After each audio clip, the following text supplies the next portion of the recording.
কি হলো? এভাবে চিৎকার করছিস কেন?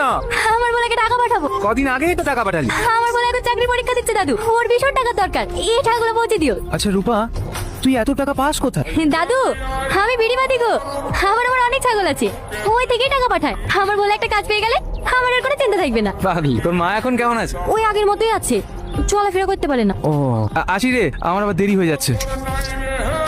আজ আমাদের যা বিল হবে সব তোকে দিতে হবে। আমি কোথায় পাবো? আমার কাছে টাকা নাই। আজকে রকি খাওয়াবে। শালা, চাকরি পেলি তুই আর আমি খাবো? তোকেই খাওয়াতে হবে। আর আগে বেতনটা তো পেতে, তারপরে খাক। কোনো কথা হবে না, তুই খাওয়াবে। চিঠি আছে, চিঠি। এখানে একটা সই করে দে। কিসের চিঠি? রূপা টাকা পাঠিয়েছে। সত্যি তোর ভাগ্যটা কত ভালো, শুধুমাত্র ওই মেয়েটা ছিল বলেই তুই গার্জেনের কোনো অভাব বুঝতে পারিসনি। তা ঠিক বলেছিস, এরকম মনের মানুষ অনেক ভাগ্য করে পাস। কি লিখেছে? প্রিয় ভোলা, আশা করি তুই ভালো আছিস, আমিও ভালো আছি। সবসময় তোর কথা ভাবতে ভাবতে আমার দিন কেটে যায়।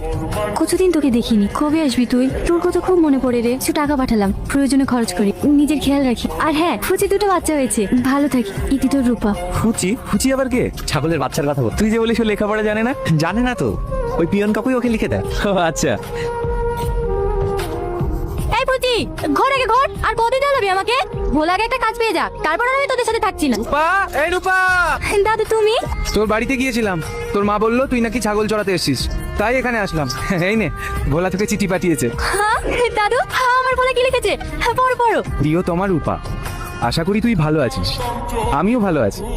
আমারও তোকে দেখার জন্য মনটা ব্যাকুল হয়ে ওঠে, কিন্তু কি করব বল, আমিও তোকে অনেক মিস করি। আর হ্যাঁ, তোর জন্য একটা খুশির খবর আছে, আমি একটা কোম্পানিতে চাকরি পেয়েছি। 4 তারিখে জয়েন, কিন্তু আমি 2 তারিখে বাড়ি আসছি, তোর সঙ্গে দেখা করেই জয়েন করব।